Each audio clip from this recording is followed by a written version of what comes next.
मग आज आपण वास्तुशास्त्रानुसार घर का बांधतो ह्याचं एकदम क्लिअर उत्तर मिळालं, क्लिअर, की तुम्हाला वाटणार की यार आपलं घर शास्त्राप्रमाणे असावं. ठीक आहे, आता आपण उदाहरणाकडे जाऊ. बघा उदाहरणाकडे काय दिसतंय इथं तुम्हाला? काय दिसतंय? ग्लास मध्ये आपण दूध ओततोय. ग्लास मध्ये दूध आहे किंवा दूध ओतलं जाते. ओके, दुधापासून काय काय बनतं? दही, तूप, लोणी, दही, ताक, तूप, दही, ताक, दूध, पनीर, त्याच्यानंतर खवा, खवा. म्हणजे या एका दुधापासून एवढे पदार्थ काय होतात, बनतात.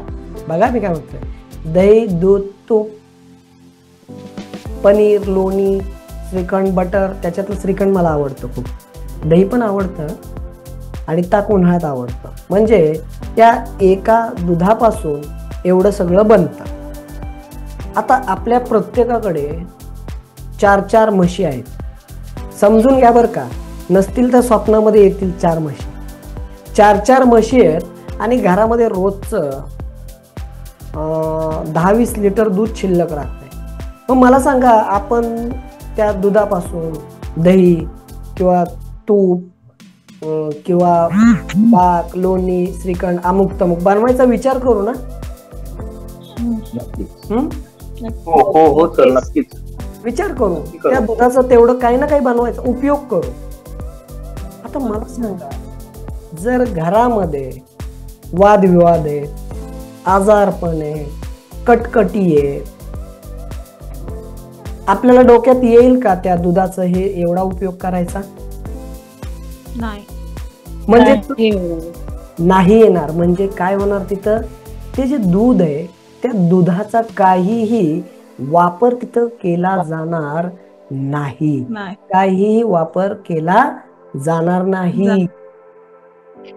मग जर आपलं घर वास्तुशास्त्राप्रमाणे असेल तर आपण ज्या शिल्लक जे दूध आहे त्याचा आपण दही, दूध, तूप, ताक, पनीर, लोणी, श्रीखंड जे काही ते बनवू. मग आपलं तसंच माणूस हा प्रगतशील प्राणी आहे ना? म्हणजे तुम्हाला वाटतं का माणूस प्रगतशील प्राणी आहे? म्हणजे दुधापासून एवढे पदार्थ बनतात, त्या माणसाच्या बुद्धीपासून अनेक गोष्टी घडतात.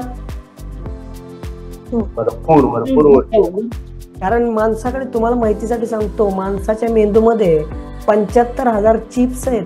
चिप्स म्हणजे मेमरी कार्ड आहेत 75,000. एवढा माणूस स्ट्रॉंग आहे मेंदूनी. मग घरातलं वातावरण डिस्टर्ब असेल तर त्याला त्याच्या मेंदूचा जो प्रॉपर वापर करायचा आहे, करता येईल का? नाही करता. नाही ना. मग आपल्याला घर वास्तुशास्त्राप्रमाणे का पाहिजे, कळलं ना? सुख, यश, ऐश्वर ही गोष्ट तर बाजूला राहू द्या, पण आपल्या माणूस म्हणजे, कारण माणसालाच ती शक्ती आहे, माणसाला त्याचा वापर योग्य पद्धतीनं करायचा असेल तर त्याला त्याचं घर हे शास्त्राप्रमाणे असणं गरजेचं आहे. कारण आपलं घर ज्या वातावरणामध्ये, ज्या पद्धतीनं उभं आहे त्या पद्धतीचं काय करतं, वातावरण निर्माण करतं. मग आपलं घर जर शास्त्राप्रमाणे असेल ना तर काय होईल, तर त्या घरामध्ये राहणाऱ्या ज्या व्यक्ती आहेत त्या व्यक्तीला मानसिक, शारीरिक, आत्मिक शांती मिळेल आणि त्यातून तो यशस्वी आणि समृद्ध जीवनाकडे काय करेल, वाटचाल करू लागेल. म्हणजे माणसामध्ये असलेल्या त्या बुद्धीचा वापर करण्यासाठी त्याच्या घरातलं सभोवतालचं वातावरण कसं पाहिजे, पॉझिटिव्ह पाहिजे. आणि वातावरण पॉझिटिव्ह असेल तर त्याला जे काही मिळवायचंय ते मिळवण्यामध्ये तो काय होईल,